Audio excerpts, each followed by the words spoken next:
Our Lady of Zion. Welcome back to the Apparitions of the Virgin Mary. Our story begins in Paris, France, on November 27, 1830. On that date, the Blessed Mother appeared to Saint Catherine Labour for the second time, and she gave the world a powerful spiritual tool, the miraculous medal. The promise was simple, yet profound. Those who wore the medal would receive great graces. Soon after its distribution across France and the world, countless testimonies poured in. Tales of unexplained cures, the expulsion of evil spirits, and instantaneous conversions. It truly became a channel of grace. But one miracle stands out, causing a major stir in the Catholic world, one that is immortalized in art, literature, and even a special feast day. It is the story of Marie-Alphonse Ratisbonne and the apparition of Our Lady of Zion. Marie-Alphonse Ratisbonne was born into a prominent, wealthy Jewish banking family in Strasbourg, France, in 1814. He was the 11th of 13 children. Though his family was assimilated into secular French society, he was raised with a strong sense of social justice. However, a serious rift developed in the family. Alphonse's older brother, Theodore, converted to Christianity in 1827 and was ordained a Catholic priest in 1830. The family reacted strongly, and Alphonse, in particular, developed a bitter hatred for the Catholic faith. He resolved never to speak to his brother again. By 1842, Alphonse was 28 years old and engaged to his own niece, Flore. Their wedding was postponed, so he decided to take a grand tour of Europe and the East, partly for his delicate health and partly for pleasure before settling into a banking partnership. He initially planned to spend the winter in Malta. But, through what seemed to be a simple travel mistake, he ended up booking passage on a steamer to Rome, Italy.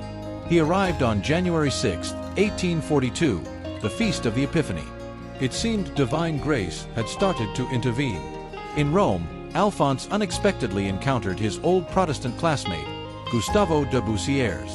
While rekindling their friendship, he met Gustavo's brother, Baron Theodore de Bussiers, a zealous convert to Catholicism and, awkwardly, a close friend of Alphonse's estranged priest brother. Alphonse felt an instinctive revulsion toward the Baron, but since the Baron was an expert on Constantinople, a city Alphonse planned to visit, he agreed to call upon him for travel advice.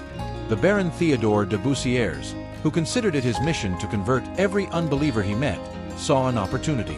He presented Alphonse with a strange proposition, a friendly challenge. Alphonse was to wear a miraculous medal and say the Memorare, a prayer to the Virgin Mary, every morning. Remember, O most gracious Virgin Mary, that never was it known that anyone who fled to thy protection, implored thy help, and sought thy intercession, was left unaided.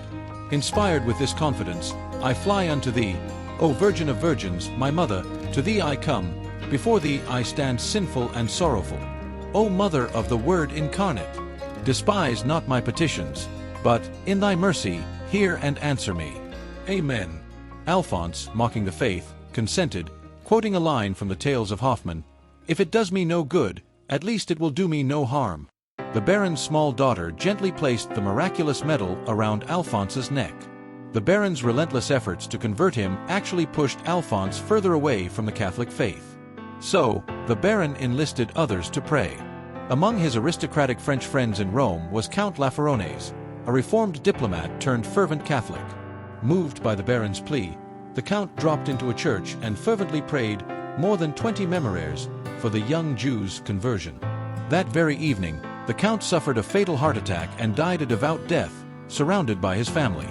The next day, the Baron was busy arranging his friend, the Count Laferonnaise's funeral in the Basilica of Sant'Andrea del Frat in Rome.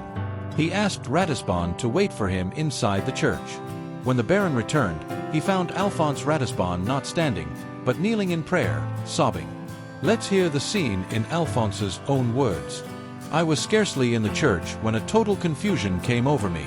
When I looked up, it seemed to me that the entire church had been swallowed up in shadow, except one chapel. It was as though all the light was concentrated in that single place. I looked over towards this chapel whence so much light shone, and above the altar was a living figure, tall, majestic, beautiful, and full of mercy. It was the Most Holy Virgin Mary, resembling her figure on the miraculous medal.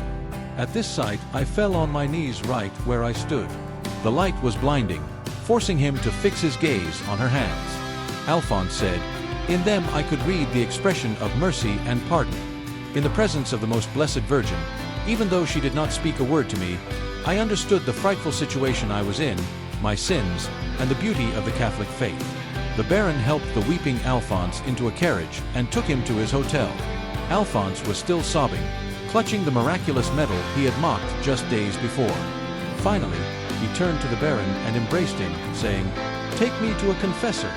When can I receive baptism, without which I can no longer live?" When asked what he had seen, Alphonse simply cried out, "I saw her! I saw her!"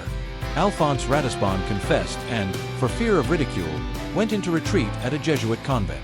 On January 31, 1842, less than a month after the apparition, he was baptized, confirmed, and received his first Holy Communion. He added the name Marie to his own to reflect the Blessed Virgin Mary's role in his conversion. The Vatican held a canonical investigation into the circumstances. After a lengthy inquiry, it declared on June 3, 1842, that the conversion was entirely miraculous, an act of God through the powerful intercession of the Virgin Mary. After his conversion, Alphonse reconciled with his priest brother, Theodore. He was ordained a priest in 1847 and, with his brother's help, founded the Sisterhood of Our Lady of Zion. The two brothers worked together on a mission to bring the gospel to their own people. Alphonse eventually moved to Jerusalem in 1855, where he spent the rest of his life establishing convents and monasteries under the title of Our Lady of Zion. He died there in 1884, buried in the land he had come to serve. Today, the minor basilica of Sant'Andrea del Frat in Rome holds a painting, the Madonna del Miracolo, placed in the exact spot of the apparition. It depicts the Blessed Virgin Mary as she appeared on the miraculous medal, a perpetual reminder of the light that pierced the shadow and converted a heart of hatred into one of love. The story of Alphonse Ratisbonne and Our Lady of Zion reminds us that no heart is too hardened for the grace of God.